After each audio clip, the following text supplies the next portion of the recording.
Here at Spoonful of Strength, we want to make this podcast interactive.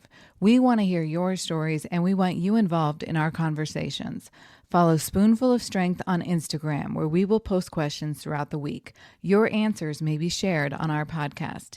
Do you have a story to share? Send us a message on Spoonful of Strength on Instagram with your health journey, and we may interview you on this show.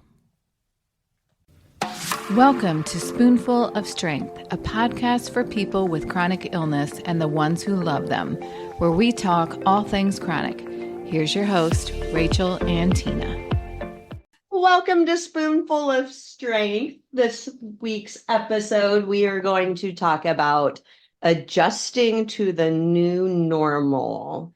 Obviously, we go through a lot of changes with our chronic illness diagnosis. So we'll talk about some struggles and maybe some tips on how to adjust to that. So how are you doing this week so far, Rachel? Hey, I'm doing all right. Preparing for surgery, getting the house ready and getting all the things, the mobility things that I need, a shower chair and all those fun things that make me feel like I'm turning 80, but things that will be helpful and everything. So, what about you? How was your weekend? It was pretty good, pretty good. I had a dog tournament down in North Carolina. That's one thing we haven't really talked about is the dog sport that I play called fly ball. Keeps me pretty active. And so it was a good trip. I surprisingly my back handled the drive down to Greensboro, North Carolina and back, which was about 5.5 hours one way. And I was very, very pleasantly pleased with the low level of pain that I dealt with throughout that. So I'm hopeful that I might actually either be on the mend or that those injections are actually working. So tell everybody a little bit about the dog sport you're talking about, because I think it's super fun, super entertaining. So explain what you do with your little doggies. Sure, sure. It is. Actually, some of you may have seen ESPN2 and in conjunction with AKC the last few years have actually been televising some fly ball events. So it's kind of fun to be getting like the national coverage. It is basically, I like to call it's like a doggy relay race. So you have a team of 4 dogs that are racing against another team of 4 dogs. And the way the lane is set up is there's 4 jumps set up in the lane. And at the back of the lane is a box, a spring-loaded box with a person standing on it. And a ball gets loaded in the box. The first dog has to go down over all 4 jumps, grab their ball out of the box, bring it back over the start line, and then the next dog goes. And while you're doing this, you're racing against the team in the lane next to you. So you have to, lots of little rules, very quirky, but a lot of fun. I've tried a few other, participated in a few other dog sports, but fly ball will always have my heart. That's my favorite dog sport to do. So look up on YouTube. It's nationwide. It's actually worldwide. So if you have a dog that you're looking for something fun to do, and it feels like you need something to run off some energy or something, just look for a fly ball club in your area. And it's a very welcoming sport. So I have no doubt that if it's something you're interested in, you should be able to easily find somebody that's training not too far from you, hopefully. Yeah, it's so fun to watch because each team has different size dogs. So you have these big dogs that are going down. You have these little tiny dogs that are it's so fun to watch. And Tina's out of Maryland and I'm in Indiana. And every year in October, she comes to Indianapolis for racing. And so I always go down and see her and watch the doggies race. It's so cute and it's so fun. So, um, But well, let's start here with talking about some of the changes that you can have after being diagnosed. Once things settle in a little bit, and you're able to kind of really, I guess, feel the weight of the chronic illness. Some changes that might happen. So, Joanne.Robertson19 on Instagram said one of the things that she had to adjust to a new normal was realizing that she had limitations and was not able to do things or go places like I used to due to the fatigue and the pain. And I think the physical limitations are probably the hardest. And I think sometimes those don't happen right away. I know for me, when I was diagnosed, my physical limitations were not nearly as difficult as they are now. So that can even be something that you have to adjust to, down the road. But whether it be having to use a cane or just being more fatigued, maybe you're a runner and that you're not able to do that as you normally would, things like that can be really frustrating after getting a diagnosis, to kind of see those physical limitations on your body. Yeah, definitely. That's a big one. I remember before my cancer diagnosis, I had been an avid hiker. I still like to go out and hike, but I built myself up to being able to easily do, 7, 8 mile hike, on a day without, with my dogs, without much issue. But now I feel like to go back to that level of hiking, I definitely would need to get out there and start back from the beginning of a couple miles a day and just slowly building up, not just the distance, but the elevation changes and things like that. So just recognizing, and I mean, and being okay. The hardest part is being okay with the fact that I might not be able to get back up to that point. My body Mm-hmm. just may not be able to. So you just got to do the best you can to Yeah. to adjust for those new physical limitations that you may be dealing with. Yeah. And sometimes, like progressive illnesses like MS, um, it may be a lot harder to kind of get back some of that when you lose it, and there may be some illnesses that aren't quite as progressive. I think the mental part of the physical limitations is definitely the hardest. Just seeing, what your body could do and what it can do now is just, I know for me that was a big one. Yeah, yeah. And of course, not in addition to the illness that's limiting, throughout the years, we're also aging. So, we have Yeah. like the natural progression of your body, having to adjust your limitations just from natural aging process, but then you've got something else on top of that. So it's kind of a double whammy, trying to readjust to those changes that you may need to make. Yeah. Another big adjustment, and I remember I went through this, and I know you went through this a bit too, Rachel, is Little Miss Vegan said one of the difficulties is changing jobs, having to make some career changes to accommodate your body changes. Yeah.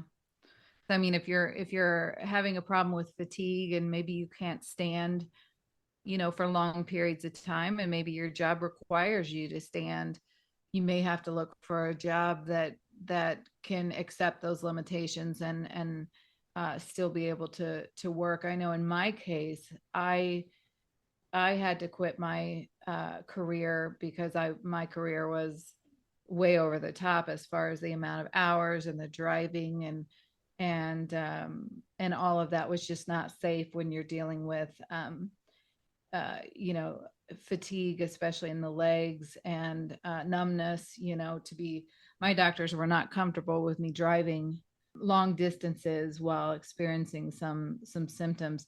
Another part of my story is that my husband had to change jobs. And that was a big one for me because at the time he was doing a job that he loved that didn't pay real well.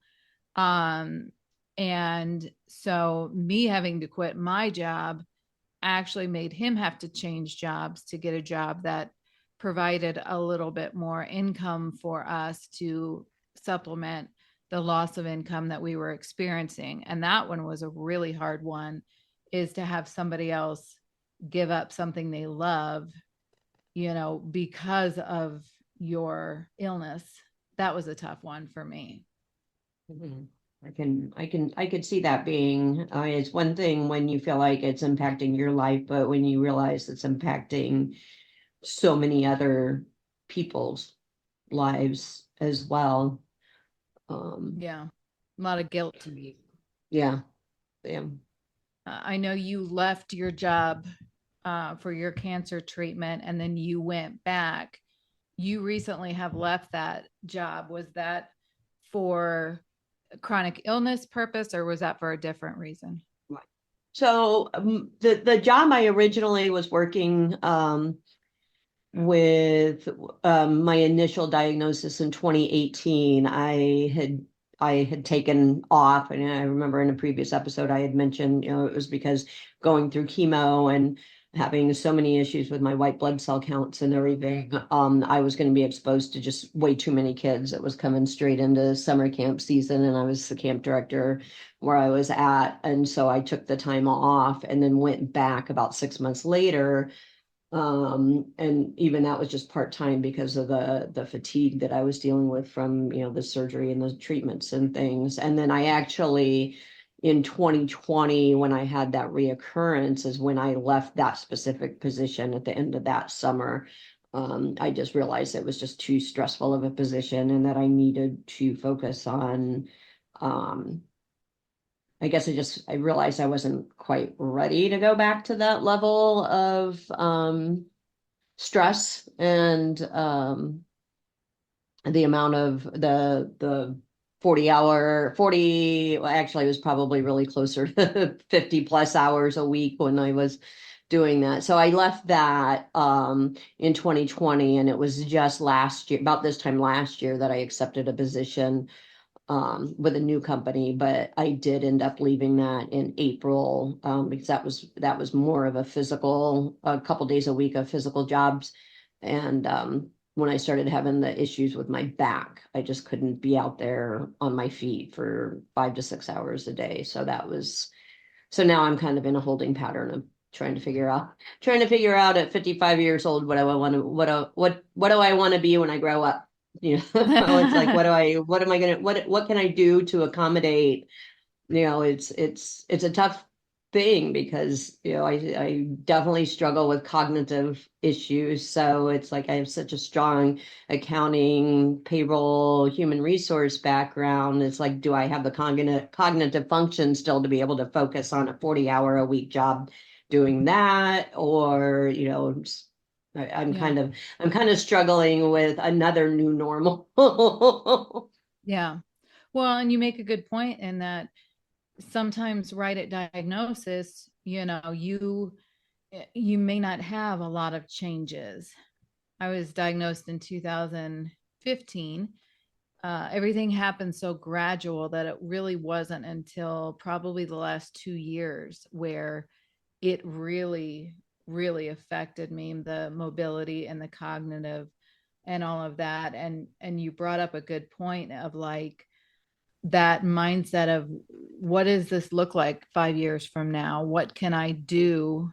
Will I be able to work, 5 years from now? Will I be in a wheelchair 5 years from now? Will I be able to do the things that I love? And that's what's hard, is you just don't know what the future holds. And there's a lot of anxiety and a lot of just scary situations that you can think of as you're trying to process your diagnosis and your changes in your limitations and things. We thought we'd take a brief pause in our podcast to enjoy what I call a mini mindful moment. Now, mindfulness is, if you're not familiar with the concept, that is the practice of just being present in this particular moment in time. We're not thinking about things that have happened in the past. We're not thinking of things that are coming up. We're simply in this here and now. So I encourage you to join us on a little mindful moment here as I guide you through how to quiet your mind. One of my favorite techniques of that is simply become focused on my breath. So if you settle in, close your eyes, try to quiet your mind, and simply focus on taking a nice deep breath in through your nose, feeling it all the way down from your diaphragm all the way up, and hold it. And then release that breath through the mouth. One big, long breath out. And there should be no other thoughts going through your mind. Just simply focus on breathing in. Nice deep breath in through the nose. And hold it. And deep breath out through your mouth, releasing all that tension in your body, feeling yourself connected to nothing more than your body and your mind. You hear any outside noises, just simply push them away. Only concentrate on that breath. Deep breath in, hold it, and a nice long breath out.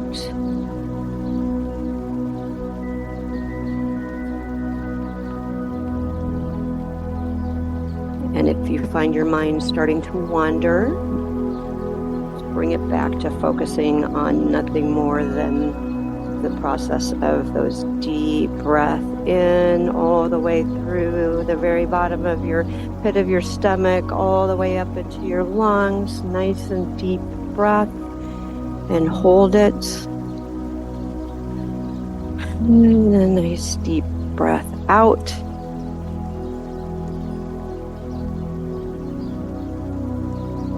Simply quieting your mind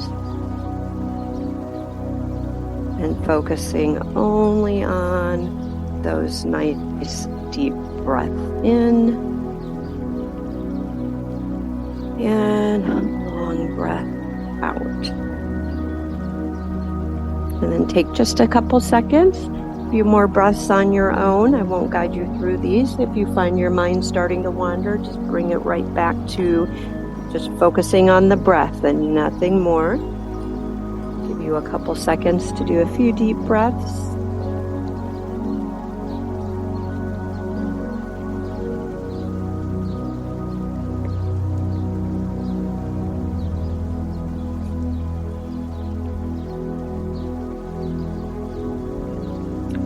And on your last exhale, nice deep exhale, and open your eyes and come back to the present moment and join us back on the remainder of our podcast.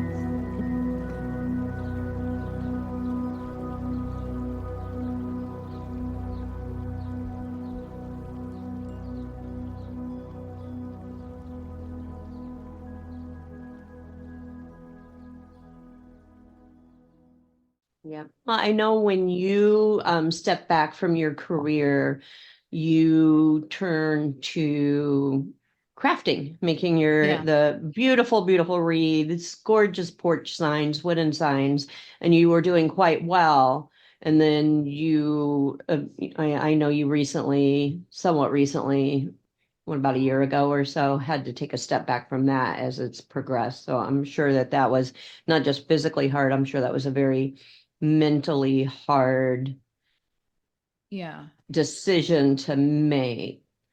Yeah, or was it was. And and because I quit my career and I decided, I made a couple of wreaths for myself, and I kept making more, and then I didn't have room for the ones that I made, and so I posted some on Facebook Marketplace, and they sold, and I did a craft fair and did fairly well at that, and um, so then decided to get on Etsy and turn into signs, and it got to the point where it had gotten too much, and I've mentioned it before. I am not very good at telling myself to slow down because MS is very scary. And sometimes you don't know what tomorrow looks like.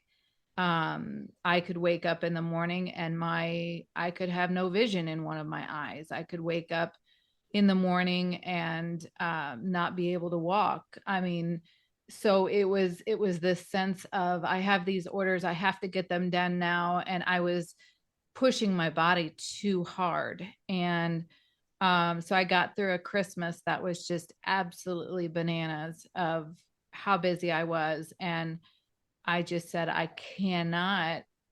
I'm getting myself right into the position that I was in, just a few years before, which was I'm pushing my body too far and I'm not taking the breaks that I needed. And so, yeah, it was just a couple of years ago that I pulled my Etsy shop and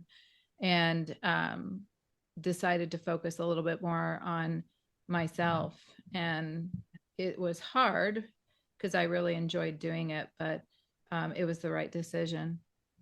It's good that you recognized and knew yourself to know that you couldn't, it wasn't just simply, your personality well enough to know that it wasn't just oh, I'm just going to back off and not take as many orders and limit myself. You Mhm. know that you knew that it was either going to be an all or nothing just because of the way you understand yourself of Yeah. there is no backing off. You're going to just Yeah. continue to keep overextending yourself.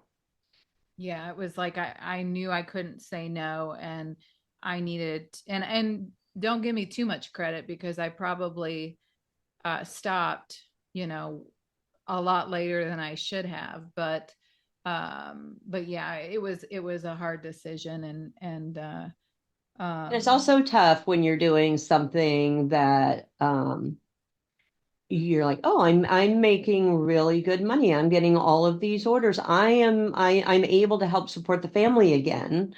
yeah. Um, and so it's easy. Like I'm bad about it. Obviously I do my crafts as well. And I know I overextend myself. Um, and I'm trying to get better about that. But I also fall into that mindset of, and it seems to be like I usually do two or three really big shows a year. And then it always ends up the timing of those shows that I do also somehow ends up being that timing of everybody's wanting like, you know, gifts for Christmas or gifts for like their sports teams or things like that, to where I end up getting like custom orders at the same time that I've got a big show coming up. And I always say, I'm not going to turn down guaranteed money for a custom order, for a 25 water bottle order in order to get ready for a show that I hope things sell. So I don't turn those away. And then I'm stressing myself out because I don't feel like I have enough time, or I'm too exhausted at the end of the night because I'm trying to make up too much product for the show that I was trying to get ready for, that I kept procrastinating getting ready for because I thought that I didn't have anything else in my pipeline and had plenty of time to do. Yeah, that's the one thing about crafting is it's up and down, and ebbs and flows, and all of Yeah. that. So now one of the other responses that we received was from Stephen underscore Kiari Warrior. He said, I can't work out like I want to or go out and hang out with my friends. They just come over. So it sounds like that socially, there are a lot of changes, and I've experienced that, and I'm sure that you have as well, of just, when you're not feeling well and you want to do all these things and you can't. But it sounds like, he's got some friends that understand that, and they've been able to adjust their social outings to maybe come to him instead of going out and experiencing that. And he mentioned working out and not being able to do that as much too. So I mean, definitely all things we can relate to, of just, the social part of it is very difficult. And I think that at least everyone that I've spoke with, as they go on their chronic illness life, that they lose a lot of friends, and just simply because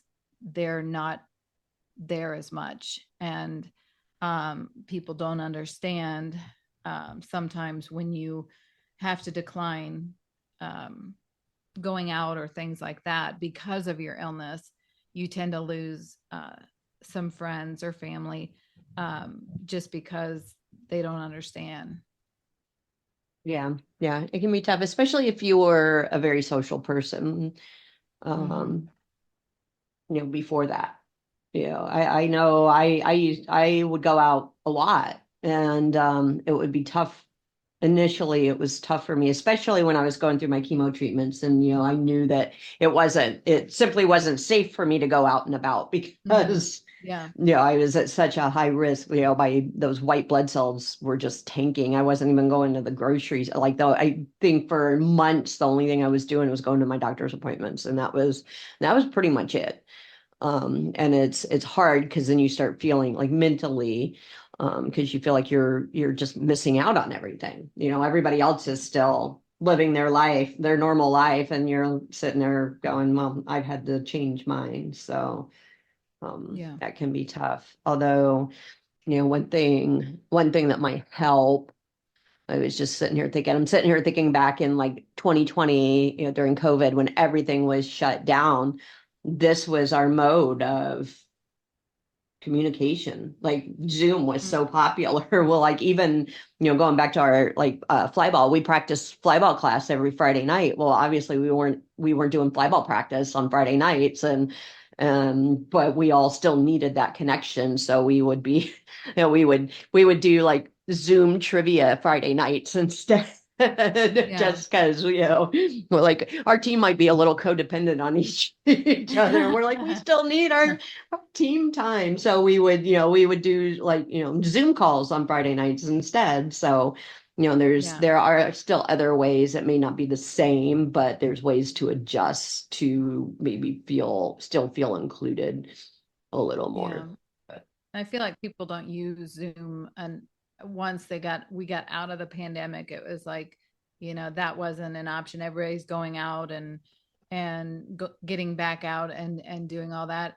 I honestly was not, prior to my diagnosis, or even in the days, the beginning of my diagnosis, I was never one to go out. My husband and I are just homebodies. We like being in and all of that. So for me, it was more of the special occasions and family events and things that I had to um decline, sometimes just out of anxiety, to be honest, Mhm. of just not wanting to be too far from home and the what ifs and all of that. But I think socially, that's a really hard one to navigate, especially if your illness is unpredictable, or if you're just not sure, maybe you're not even diagnosed yet, but are having events or symptoms that um, make you a little bit anxious about getting out of the house for fear of something happening. People with epilepsy or migraines, to get a migraine when you're 2 hours away or whatever it might be, can change a lot of people's social interactions. But um, what Stephen had said about, his friends um, are coming to him now, and that's I'm sure that makes him feel good. Did you know Spoonful of Strength is not just a podcast? We have an Instagram page called Spoonful of Strength where you can see clips of our upcoming episodes, learn about different illnesses, and we share other people's stories. We also have an Etsy shop where you can shop for clothing such as t-shirts and sweatshirts and hoodies. You can find candles and mugs and tumblers and blankets. You can find it all. We support all chronic illnesses, and the great thing is, if you find a t-shirt in our shop for multiple sclerosis, we can change that for lupus or Ehlers-Danlos or any other illness that you need. Everything is customizable in our shop. Use the code podcast for 20% off your entire order.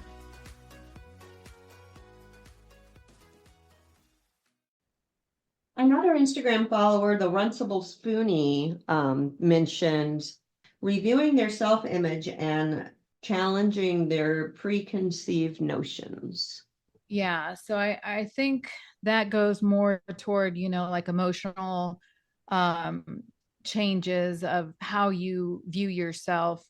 And I'm sure you went through this with your cancer journey of like seeing how your body reacted to chemotherapy and things like that, of just even like I said before, if somebody's an avid runner and the fatigue and all of that, they may put on a little bit of weight. They may not be able to run as long. For me, it was having to go from walking to, using a cane. That was really difficult for me.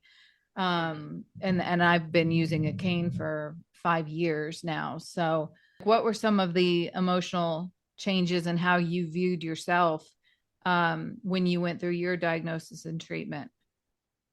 I think for me, it's funny looking back at I dropped a lot of weight with chemo.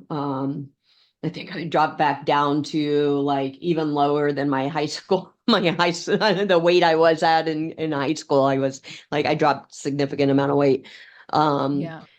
But when you're in that, for me during that at the actual moment, I was just so focused on, getting through it and over it that I honestly didn't really think much at the time. But it's not until I like look back now at old pictures and I'm like, oh my gosh, I was so skinny. Like, look how skinny I am. Look how tired. And I still look like I'm tired a lot of times. So I see pictures and I just don't like myself. Although I put on weight and I look healthier. So it's also kind of nice now. For me, one of the biggest frustrations and part of it might have been, a number of years ago, I type 2 diabetes and overweight, and I had weight loss surgery. I'm coming up on actually 16. I think I'm coming up on 16 years of that, 15 or 16 years since I've had that. So I struggled with weight loss to, losing weight and getting to a healthy weight. But then with between the chemo and then the colitis that I ended up having as a result from being on the immunotherapy for 4 years, when the colitis developed, I started losing weight again and dropping back down. And it's very frustrating to have people like, if you notice people losing weight, don't tell them that they need to eat more. It's like, it's also just as equally frustrating for people who are struggling. A weight struggle is a weight struggle, whether it's trying to lose weight or trying to gain weight. So for me, that body image I was already feeling self-conscious because I was losing so much weight and didn't feel like I looked healthy. So to have people point out that fact of, oh, you need to eat more, like you need to get some weight on you, was also frustrating. So, yeah, that was a tough one for me. Yeah. I imagine that when you were in, kind of in the battle, so to speak, that it wasn't until maybe you were out of it that you could actually reflect on it. And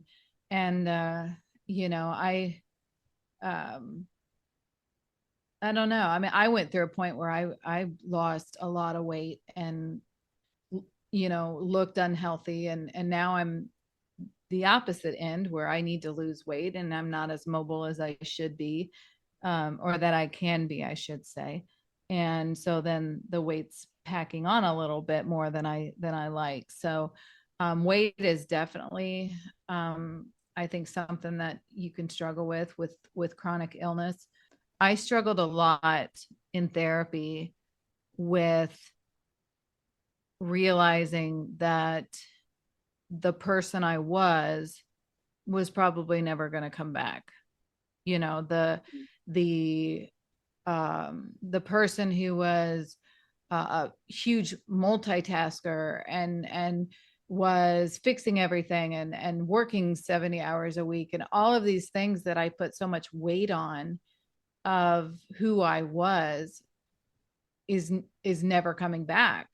And so realizing that my worth was not in my job, and it was not in all the things that I could do that I couldn't do anymore. And I had to relearn the fact that my self-worth is the fact that I am kind and that I take care of my family and that I do those things.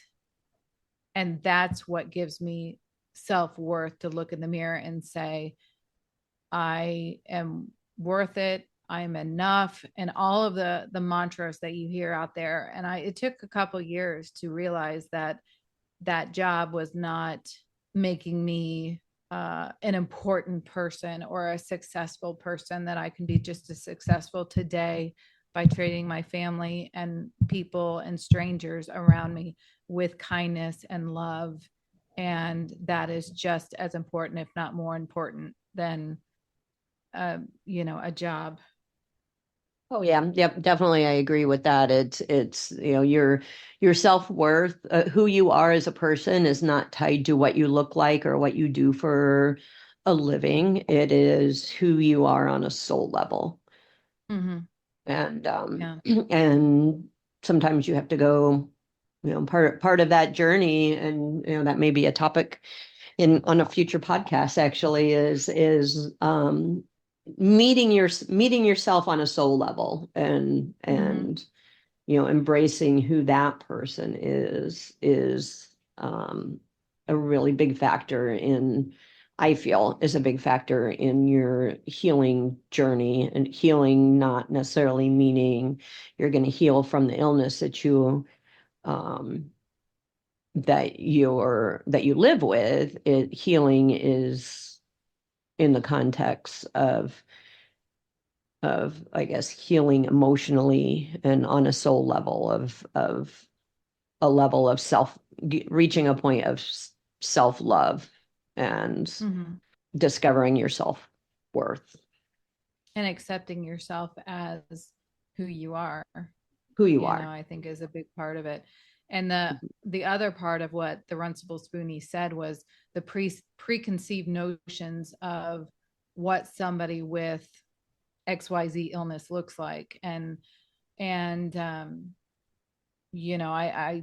think my husband even talked about it on the podcast that we had him on, but going to an MS walk and seeing the variety of people that were there, from people who looked like they were completely healthy to people that needed assistance and things like that. Your preconceived notion of what does this look like is hard to imagine when you don't know where you're going to be 2 years or 5 years down the line.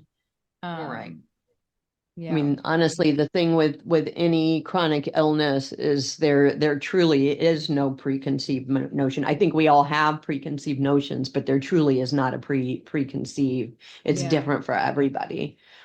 With like fibromyalgia, MS, your symptoms are, you could be completely different than somebody else. Yeah. And a lot of us have more than one. So, that makes it even more unique and everything. So, I think putting this whole episode into, wrapping it up in a pretty bow is that there is no rule, there is no road to adjusting to your new normal. There's no timeline as far as expectations on how long it takes. I think it's just about loving yourself and embracing yourself and giving yourself a lot of grace as you go through from diagnosis to progression in the disease or maybe additional illnesses coming in. And I think all of this is just tying into the fact that you just giving yourself grace and loving yourself through everything, and not expecting to, not putting a timestamp on when you're going to be all better. Because to be honest, I went through many years of therapy to get where I'm at now, and I could still have, I'm having a big change of mobility right now. So here I'm adjusting to an even newer normal. So even not settling in and saying, okay, well, I'm all adjusted and everything, because chronic illness will throw daggers your way and definitely throw some curveballs. So, maybe instead of coining it as the new normal, it's the now normal. Yeah. Yep. Adjusting to the new you, I'm not the same person I was 2-3 years ago. I've grown a lot, but looking forward, do I have some challenges ahead? Yeah, I may have to grow through those and take my time in overcoming those challenges as well. So this coming Thursday, we have an interview with Stephen, our first gentleman coming on the podcast. Can you believe it, Tina?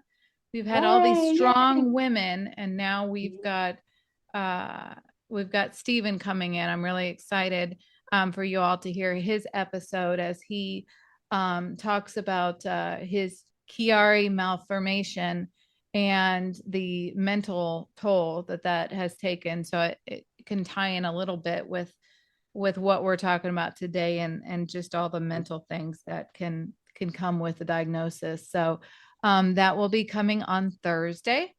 And so we hope that you have a wonderful week, and we look forward to talking with you more on Thursday. Take care. Great rest of the day.